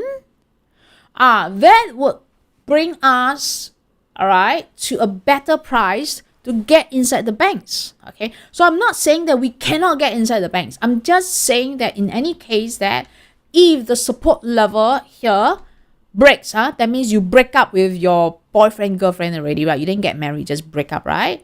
Then it can go lower and lower and lower, and maybe you can find a better one. I mean, I'm just saying in case, okay, you can find a better one. Okay, so I will update you again probably maybe in Feb, or if ever that mid-year we have this situation happening. Of course, you get married, then nothing to say lah. You break out and then you go new high, right? And that's where we can accumulate the banks at a low price. Okay. So on a trading level, yes, the 31.30, okay, is a strong support level, and probably we might have a rebound here or etc. But if you really ask me whether I mean it is good value, whether it's a good price or not, no. Okay, no. Okay, I don't think so. Right? I think that it has to come down lower. Okay, it has to do a correction. All right, unless that the reverse happen, you get married, then no choice. You know, surprisingly, a lot of my friends at this age kept telling me, I regret to get married. How? Regret to get married already. Okay. Alright, because I think the analogy can help you remember lah. All these are all very, very boring topic. I look at charts. Not many people like it. Yeah. If you ask me to fill in my interest, what's my interest? Look at charts. Yeah.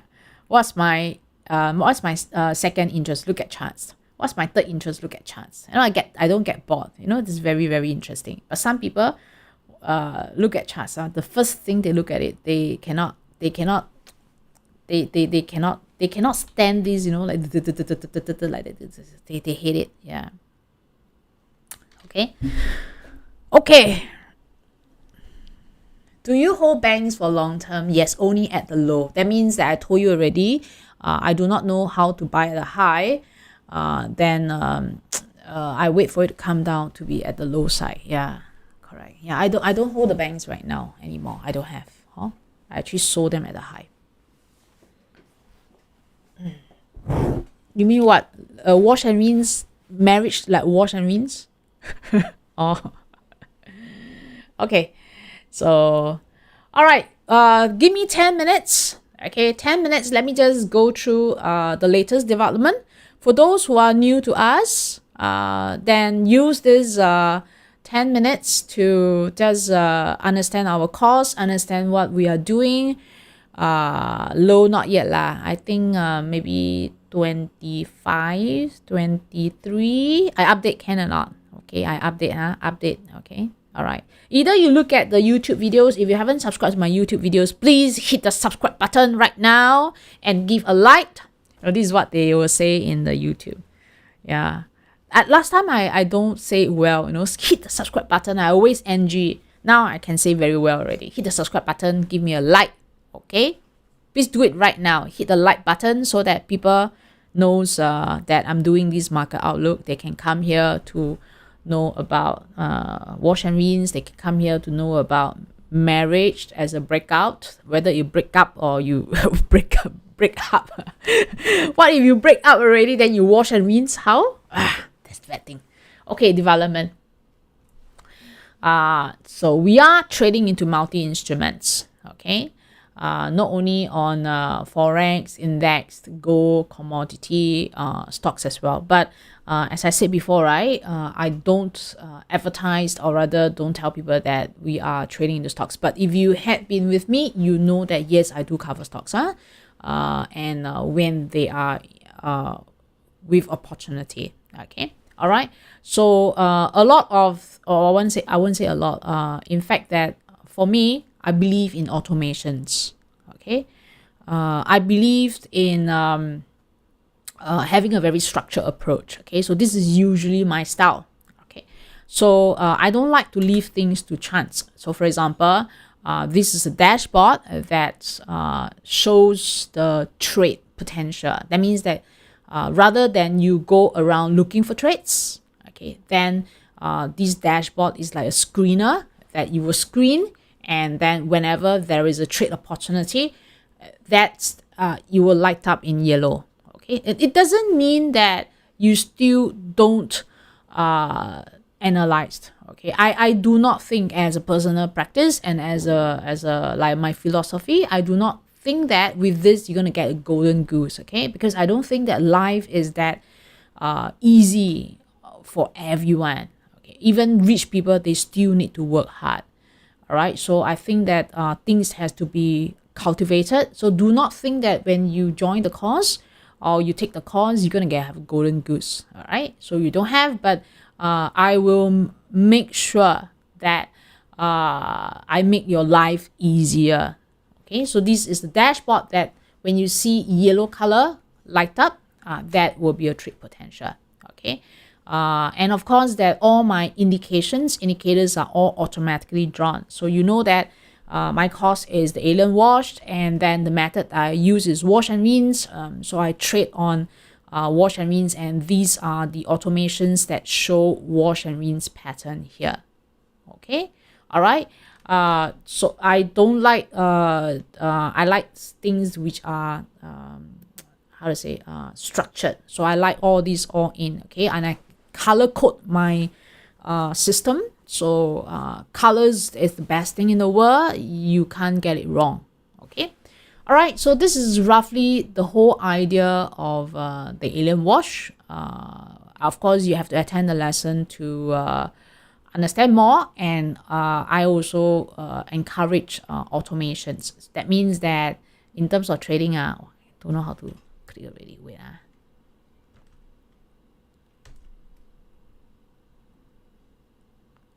how to click enter? I can't. Wait, just give me a minute to do this. Or do I not load the video? I cannot. I want to show you the automations that we have, how the trade managers help us. Maybe this one have. Oh, this one have. Okay. Oh yeah, here we go. So this is the automations I'm talking about.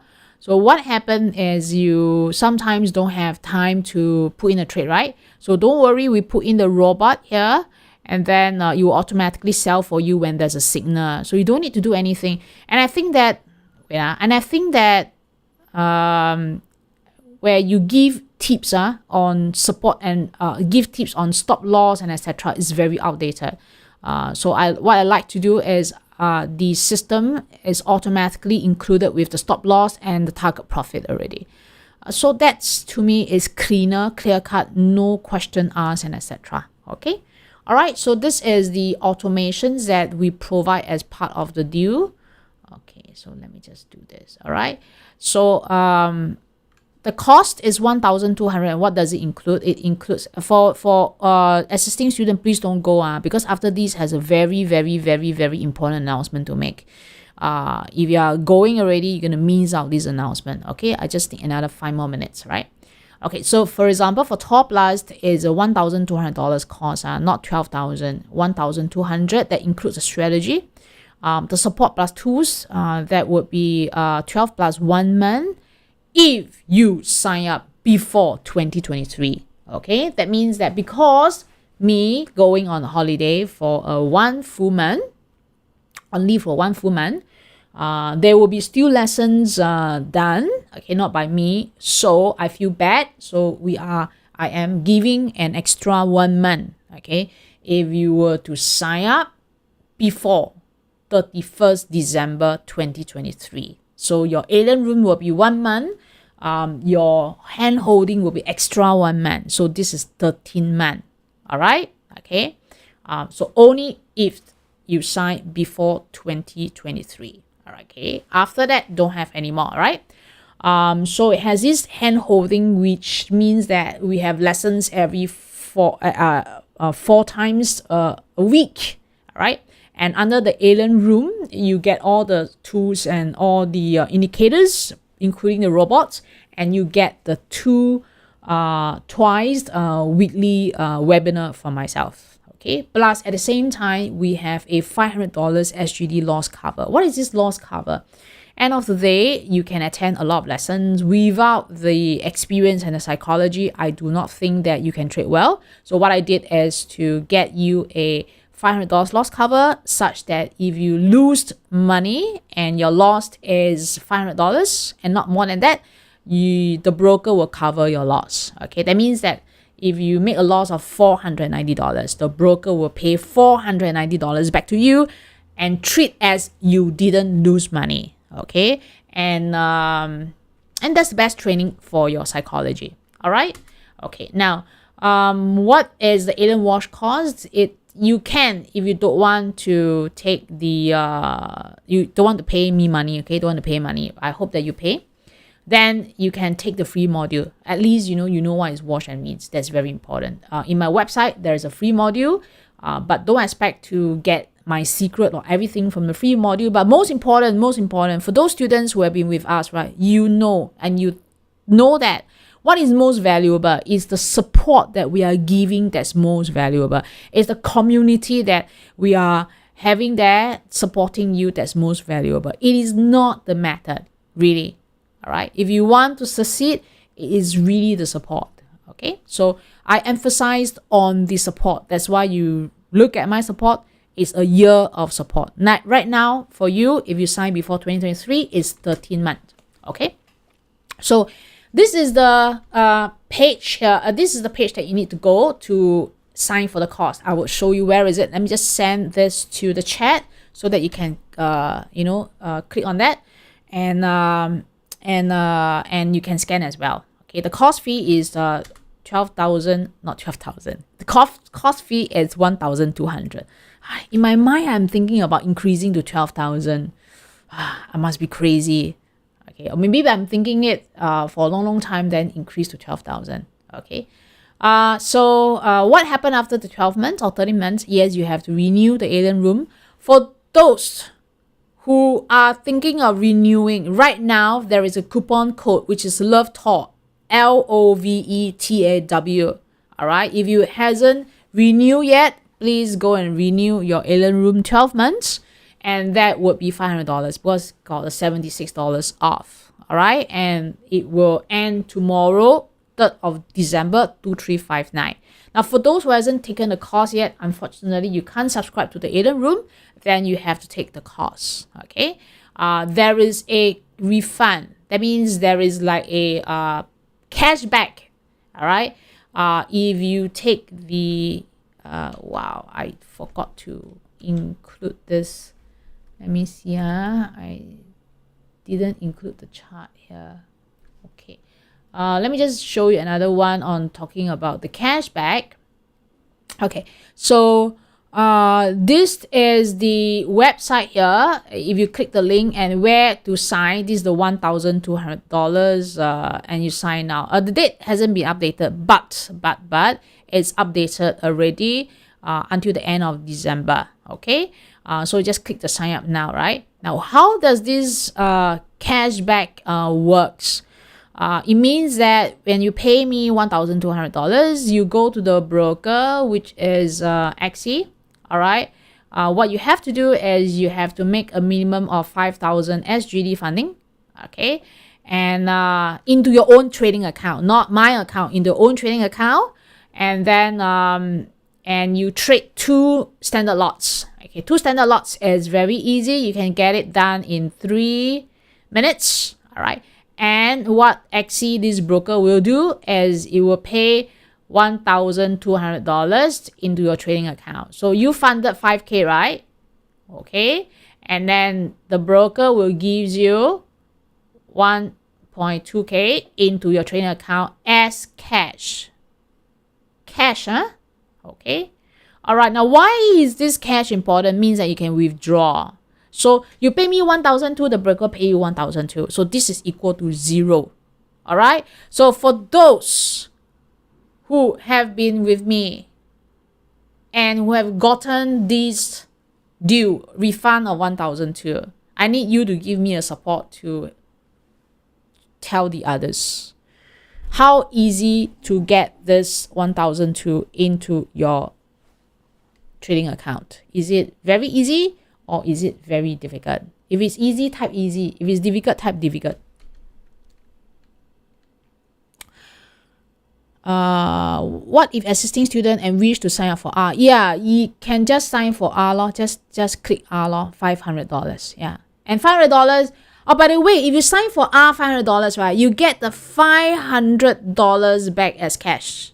Okay, $500 back as cash. Because if you go for R, which is the hand holding, okay, let me just go through here, right? If you go for R, which is the hand holding, right? Okay, if you go for R, this one, the hand holding or $500 for assisting student, right? What happened is that you have a loss cover of $500. Your losses are covered $500, right? And at the same time, you get refund of $500. That means your R is cost fee is also refunded. That means they pay that $500 to you, all right? And they give you another loss cover of $500. Isn't it good? Wow, super good deal, man.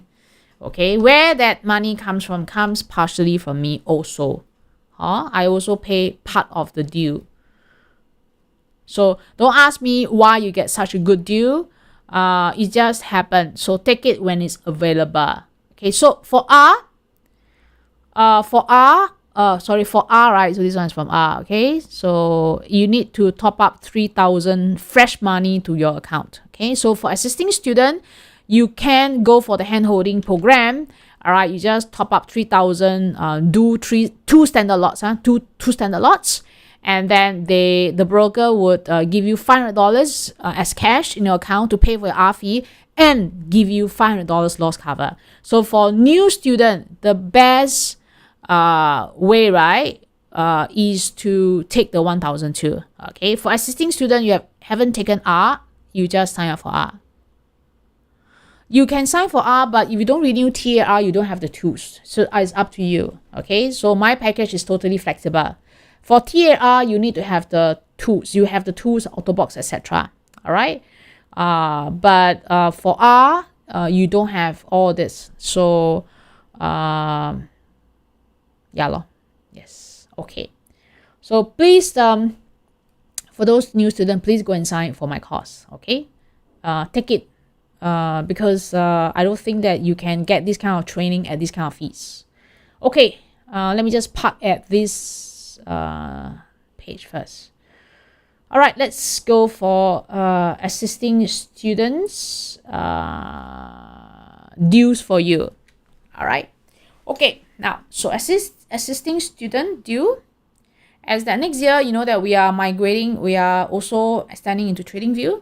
So I can only say that I have gotten even better packages for you guys, okay, with a larger cash refund, higher amount for the cost. Yeah, that means that if you want to continue to get TAR 12, okay, which is 12 months, if you want to continue to have R, you know, and if you want to continue to get the course, then I've gotten the same deal for you guys at a higher amount. And in this higher amount, I'm gonna pack in more things, all right, with an extension into lower time frame trading. Okay, that means into more active trading, and all these would be again paid for by someone. Okay, so that is the only thing I can review. That means that next year, if you had taken my course this year, if you have taken my course, then a new deal will be available to you and you can qualify for it. That's all. So, should you take the old deal now? Take it. Okay, because you take the old deal, you can still take the new deal, right? It benefits you. It doesn't disbenefit you. Okay?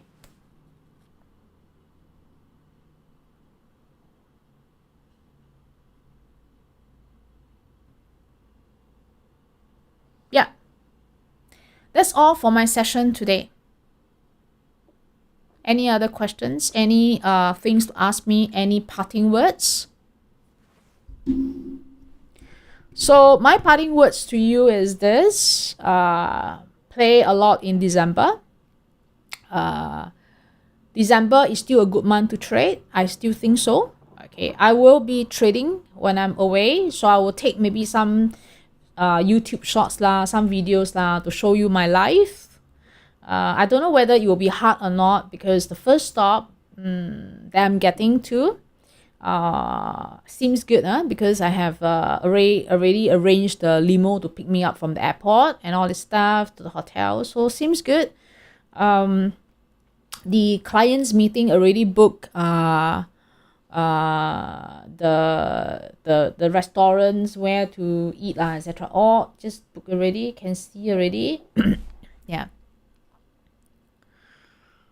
And what and yeah lor, I'll see you again next year lor, first week.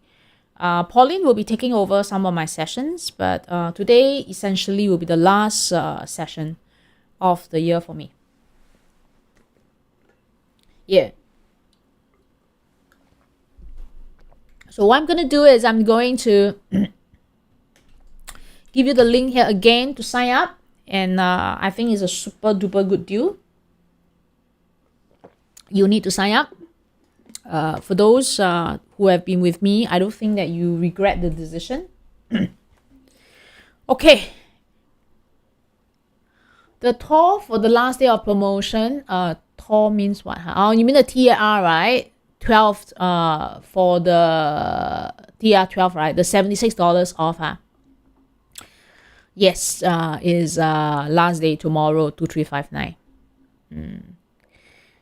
I hope that the holiday I don't eat too much, because now I also cannot eat a lot already, Yeah, I try to eat a lot, but I don't know, food is never my forte. I don't live to eat, I eat to live. That's all. Yeah.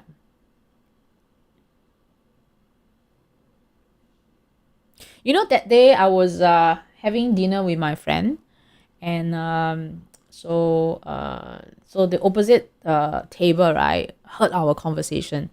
So they were, because we were conversing in Mandarin, so our it's quite hard to, I think, find people conversing in Mandarin. So then they said, oh yeah, I'm also like from this school, and so they asked me which year I was from, right?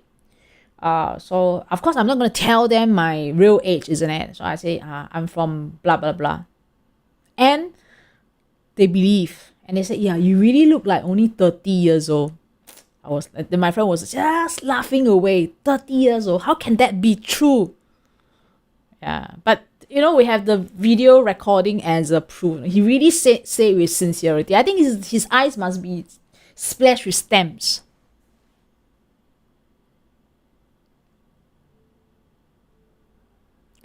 Repeat for existing R student. The new deal will be reviewed next year. Yes. And is it a higher price? Yes, but all paid for. All can be paid for. Yeah.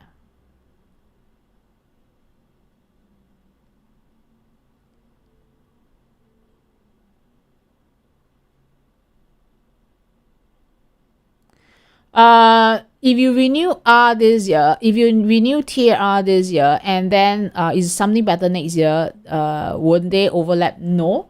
They will be appended and extended. Okay. All right. Yeah. I can only say that the deal might not be in TR 12. Okay. The deal might not be in TR 12. Okay. But for sure, there is a new package coming up. New one. All right. And that new one would have new things, and it is going to be very well paid for, and is even a higher value. All right, it's a higher value. Okay, that is the only thing I can tell you. Yes, to you is zero again. Yes, you're right. Don't get too used to it, huh? Don't get too used to the zero. Okay, you cannot keep on asking me, getting the zero deal. Okay, I can only say that I do my best. Okay, all right. I know that trading is not easy. It's not easy to make money also. All right, but I will do my best. Okay. Okay. I'll see you again next year.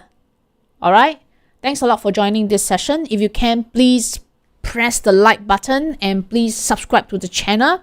And lastly, please send this to your friends and ask your friends to watch. And lastly, please ask your friend to sign up. Don't wait already.